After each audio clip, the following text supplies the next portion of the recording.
Subscribe कीजिए doctor Ranjit Kumar Singh IAS channel को और साथ ही साथ बेल आइकन को भी दबाइए अपने यूपीएससी और अदर स्टेट पीसीएस की एग्जाम की तैयारी को द बेस्ट करने के लिए। संयुक्त परिवार का दो जो है ड्रॉबैक, दो कमियां क्या है? हमारे पूर्व मुख्यमंत्री श्री लालू प्रसाद यादव एवं वर्तमान माननीय मुख्यमंत्री श्री नीतीश कुमार में कौन आपको अच्छा लगता है?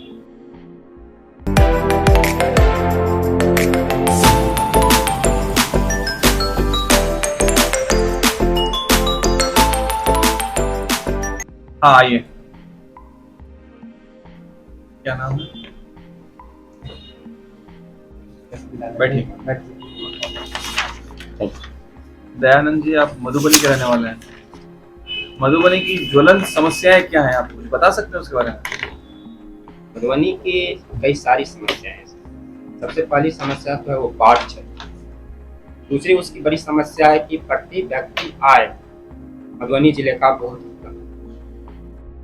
तीसरी समस्या है कि वो भूकंप जोन के 5 में पड़ता है, तो ये एक खतरा बनी है। तो आपने 3 समस्याएं बताई, इसका समाधान क्या है? बाढ़ के लिए तो सरकार कार्य कर रही है, लेकिन जो डैम बनाने की जो जैसे नहर है उनको विकसित किया जाए, और फिर कोसी के कारण जो वहाँ पे विभीषिका होती है कमला और बलान के कारण, तो कोसी की सहायक नदियाँ उस पर डैम बनाकर उसको नियंत्रित करने के प्रयास होने चाहिए। आपने 3 समस्याएं बताई ना, 3 समाधान बताइए।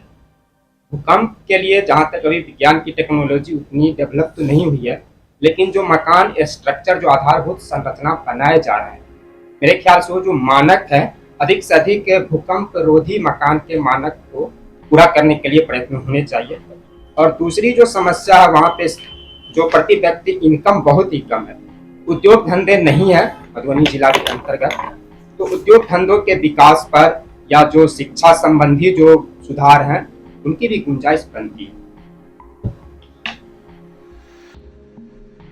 दयानंद जी, हिंदी लिटरेचर आपका ऑप्शनल सब्जेक्ट है, जबकि आपने सोशियोलॉजी में ग्रेजुएशन किया है। ये आपने सब्जेक्ट सोशियोलॉजी छोड़कर हिंदी लिटरेचर क्यों रखा? सर एक्चुअली हमने वर्ष 2011 में सोशियोलॉजी से ऑनर्स किया था, और 2014 में जब हमने नियोजित शिक्षक के रूप में ज्वाइन किया, तो उसके बाद हम ट्रेनिंग के दौरान हिंदी लिटरेचर जो मैंने क्या कहते हैं दूरस्थ शिक्षा निदेशालय के नालंदा के जरिए कंटिन्यू करना चाहा था, लेकिन बीच में जो विभागीय प्रशिक्षण के कारण मैं उसे पूरा नहीं कर पाया, लेकिन मैं पीजी हिंदी से करना चाहता, तो वो जो एक अभिरुचि थी मेरी उसको कंटिन्यू करना चाहता था। दूसरी बात सर कि हिंदी साहित्य के जो जनपक्षीय जो पोर्शन है, जो सामाजिक क्षेत्र से जुड़ते हैं, खास करके जो प्रगतिवादी और प्रगतिशील काव्य धारा है, वो मुझे काफी आकर्षित किया, और जिसके कारण मैं अपने अभिरुचि को कंटिन्यू रखा।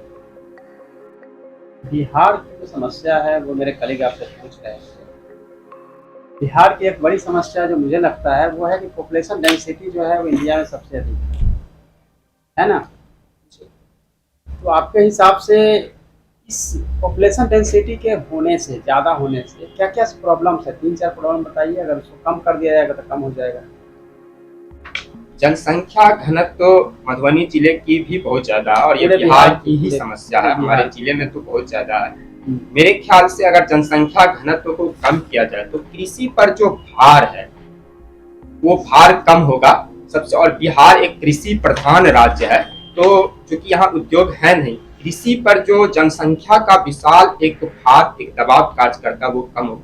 दूसरी बात की जो जीवन की जो गुणवत्तापूर्ण जो जीवन है, जिसमें स्वास्थ्य या शिक्षा जैसे जो बुनियादी मसले हैं, उनमें हमें गुणात्मक सुधार करने के अवसर प्राप्त होंगे, जो अभी विशाल जनसंख्या के कारण ये समुचित अवसर उपलब्ध नहीं हो पाते। ओके, आपका अभी कर क्या रहे हैं आप?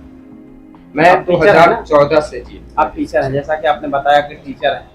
ओके, तो किस क्लास में पढ़ाते हैं आप? वर्ग 1 से 5 तक के स्कूल में मैं कार्यरत हूँ, और जो प्रधानाचार्य के निर्देशानुसार सभी वर्गों में जाता हूँ, लेकिन प्रायः वर्ग 4 और 5 की कक्षा में जाता वर्ग तक प्रायः किस वर्ग तक? 4 से 5 तक जाते हैं, लेकिन अगर 9th को ही पढ़ाने के लिए कहा जाता है। आपकी स्कूल 1 to 8 है या फिर 1 to 12? 1 to 5 ही है, इसी क्लास में आप जाते हैं। कौन से सब्जेक्ट पढ़ाते हैं आप? सामान्यतः गणित और विज्ञान पढ़ाना पसंद करता हूँ, लेकिन प्राथमिक स्तर पे कोई सब्जेक्ट वाइज टीचर नहीं वहाँ पर होते हैं, तो सभी सब्जेक्ट पढ़ाने पड़ते हैं और मैं सभी सब्जेक्ट पढ़ाता भी हूँ। ओके। हिंदी लिटरेचर आपका है, छायावाद के 4 स्तंभ कौन कौन है? नैतिकता, स्वतंत्रता, ना, छायावाद के 4 स्तंभ हिंदी साहित्य के हिसाब से। छायावाद कवि रहे ना, छायावाद के 4 जी। स्तंभ की बात कर रहे हैं। छायावाद आप जानते हैं आप हिंदी लिटरेचर में? जी सर। बताइए। निराला, जयशंकर प्रसाद, महादेवी वर्मा। जयशंकर प्रसाद अलग है, निराला अलग है। सूर्यकांत त्रिपाठी निराला है और जयशंकर प्रसाद अलग। सोशियोलॉजी से आपने ग्रेजुएशन किया। परिवार क्या होता है? परिवार दरअसल एक संस्था है, एक सामाजिक संस्था है जो मनुष्य के जीवन के व्यवहारिक पक्षों को नियंत्रित करने के लिए और आपका परिवार जो है वो संयुक्त परिवार है, एकल परिवार है? संयुक्त परिवार। संयुक्त परिवार का 2 जो है ड्रॉबैक, 2 कमियां क्या है, उसके डिमेरिट्स क्या है? 2 संयुक्त परिवार। संयुक्त परिवार की अगर 2 मुख्य असुविधा या डिमेरिट्स को कहा जाए तो सबसे पहली बात की महिलाओं की स्थिति वहां पर चिंताजनक होती है, काम का अत्यधिक बोझ होता है उन पर, तो महिलाओं की स्थिति थोड़ी दयनीय हो जाती है संयुक्त परिवार में। और दूसरा अगर हम दोष देखें संयुक्त परिवार के अंदर, तो जो आधुनिक प्रगतिशील जो व्यवहार होते हैं तो उसपे थोड़ी बंदिशें होती है और कहीं ना कहीं प्रगतिशीलता के मार्ग में रूढ़िवादिता सामने आती है। ओके, ये एक रीजन आपको लगता है। आपका हॉबी बहुत इंटरेस्टिंग है, सामाजिक राजनीतिक विषयों पर लेखन और विमर्श करना, यानी कि डिबेट करना आपकी जो है हॉबी है, सामाजिक और राजनीतिक विषयों पर। तो हम चलते हैं, आपको राजनीतिक विषयों पर ही डिबेट कर लेते हैं। हमारे पूर्व मुख्यमंत्री श्री लालू प्रसाद यादव वर्तमान माननीय मुख्यमंत्री श्री नीतीश कुमार में कौन आपको अच्छा लगता है? कौन आपको नेता सबसे अच्छे लगते हैं, और लगते हैं तो क्यों लगते हैं? सर, किसी एक व्यक्ति विशेष के विचारधारा को मैं पसंद नहीं करता हूँ, मुझे दोनों ही व्यक्ति में कुछ खूबियां नजर आती है। और लालू यादव जी के सामाजिक न्याय की जो उनकी नीति रही और सामाजिक न्याय के लिए उन्होंने जो कार्य किया खास करके 90 के दशक में, तो वो उनका एक पक्ष मुझे बहुत ही अच्छा लगता है। जहां तक लालू यादव जी के नकारात्मक के पक्ष की तरफ हम देखें तो बिहार में विकास के कार्य या जो बुनियादी ढांचे हैं, सड़क, बिजली, इनका विकास नहीं हो पाया। वहीं अगर हम नीतीश कुमार जी के शासनकाल में देखें तो जो बुनियादी ढांचा है, चाहे सड़क की हो, बिजली की समस्या है, तो ये सब उसमें गुणात्मक सुधार आया है, शिक्षा व्यवस्था में गुणात्मक सुधार आया है। लेकिन कुछ मुद्दों पर नीतीश कुमार जी से मेरी अपनी व्यक्तिगत अभिरुचि, जहां तक मैं देख पाता हूं कि कुछ वैचारिक सैद्धांतिक जो मुद्दे हैं, जैसे कि सेक्युलरिज्म है, जैसे अलगाववाद है, तो उन पर उनका एक क्लियर स्टैंड नहीं। आप जब सर्टिफिकेट लेकर ही जाएंगे इंटरव्यू देने के लिए, यहाँ भी आइए, क्या फोल्डर जो फाइल है वो लेके आइए, तो उसको पकड़े रहेंगे, डॉक्यूमेंट वाली जो फाइल होती है, तो आपका वो थोड़ा सा प्रॉब्लम जो है सॉर्ट आउट हो जाएगी। मैं 2 बातें ऐड करूंगा। एक तो आपने जब प्रॉब्लम बताया शुरुआत में, आपने 3 प्रॉब्लम गिना है और उसका सोल्यूशन भी आपने बताने की कोशिश की, अच्छी बात है। आपका साउंड बड़ा क्लियर था, इसलिए उसमें आपके नहीं जानते हैं वो इग्नोरेंस को भी आप कवर करने की कोशिश करते हैं, उससे वो अच्छी बात है, लेकिन प्रैक्टिस करने से और अच्छा हो सकता है वो।